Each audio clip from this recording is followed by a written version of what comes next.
Hey everyone, I'm working to hit 1,000 subscribers, and I need your help to get there. If you enjoy this content, please hit that subscribe button right now.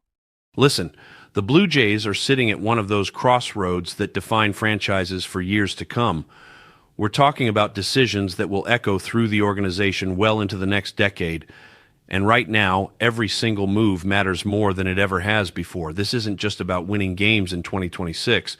This is about establishing Toronto as a legitimate powerhouse in baseball's most brutal division. Jose Berrios just wrapped up a season that tells two completely different stories, depending on which half you're looking at. 9 wins, 5 losses, 4.17 ERA across 31 starts. Those numbers look respectable on paper, but they hide the reality of what actually happened. And the first half showed flashes of the ace we know he can be. Then the injuries hit. Elbow problems, biceps inflammation, the kind of nagging issues that don't just disappear because you want them to. By the time October rolled around, he wasn't even on the playoff roster. Think about that for a second. A guy making serious money, a veteran presence who's supposed to anchor your rotation, watching from somewhere else while his team competes.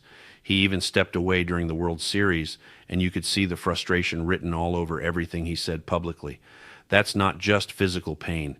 That's a competitor dealing with the psychological weight of being sidelined when it matters most. Now the front office has gone out and brought in Dylan Cease, Cody Poteet, and Shane Bieber. The rotation suddenly looks crowded, and Berrios doesn't have a guaranteed spot anymore. Insider Mitch Bannon has been crystal clear about this. Berrios is going to have to fight for his role, whether that's as a starter or potentially moving to the bullpen. Spring training is going to be a battleground with Cease, Kevin Gausman, Poteet, and Trey Yovich all competing for those spots. Every single pitch Berrios throws in camp is going to carry weight. He's trying to prove he's still that reliable arm while also justifying a 7-year, $110 million contract that looks heavier with each season of uncertainty. But here's where things get really interesting. While Berrios is dealing with all of this, the front office is making aggressive moves to transform the offense. Kyle Tucker, Bo Bichette, and Alex Bregman are all names circulating through front office discussions. Multiple sources are saying Toronto feels confident about landing Tucker before Christmas, which would be absolutely massive. This isn't just about adding another bat.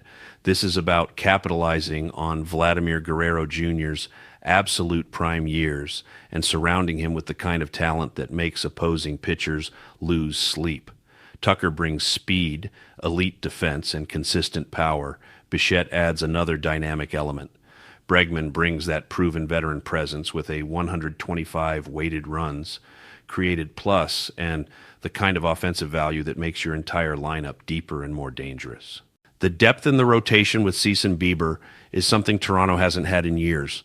Real, legitimate depth where you're not just hoping someone steps up. You've got multiple guys who can dominate on any given night. But that depth is exactly what makes Berrios' situation so complicated.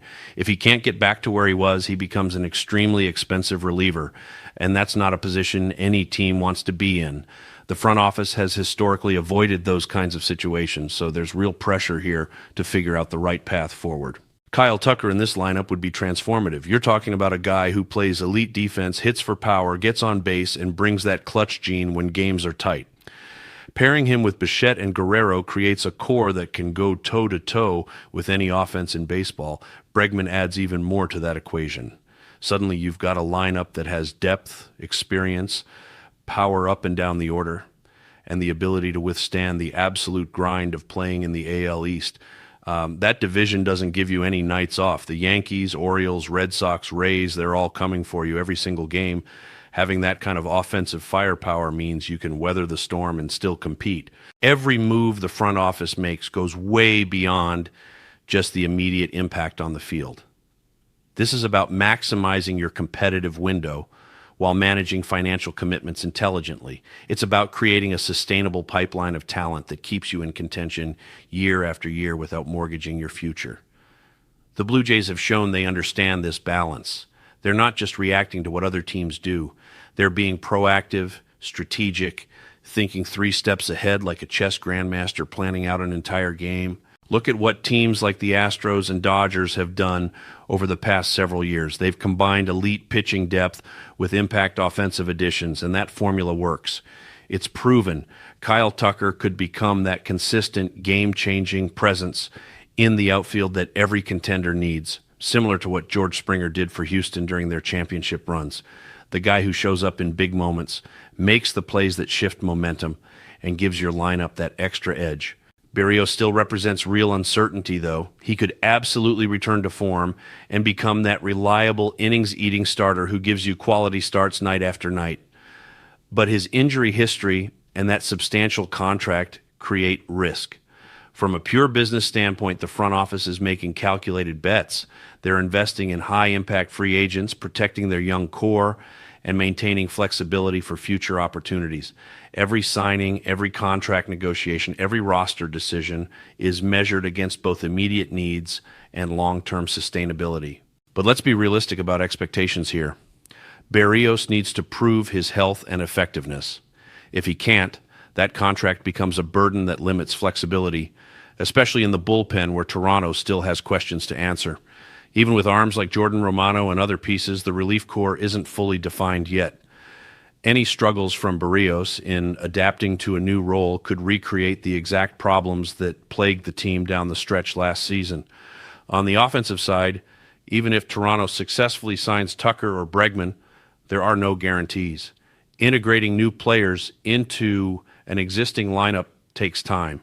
There's the pressure of performing in the AL East spotlight. Injuries can happen to anyone at any time. The front office has to balance aggressive win now moves with the understanding that even star additions need time to mesh with the team and reach their full potential. What makes Toronto's situation so fascinating is that they're proving they can compete at the highest organizational level. They're combining pitching depth with elite offensive talent and doing it with smart financial management that doesn't hamstring them down the road. This is how championship organizations operate. Every decision is part of a larger strategy, and 2026 is going to be the ultimate test of whether that strategy translates to results on the field. So here's what I want to know from you. If Berrios can't get back to being that frontline starter, should Toronto explore trading him while he still has value, or do they stick with him and bet on his ability to contribute either in the rotation or bullpen? Drop your thoughts in the comments, because this is the kind of decision that could define the next several years for this franchise.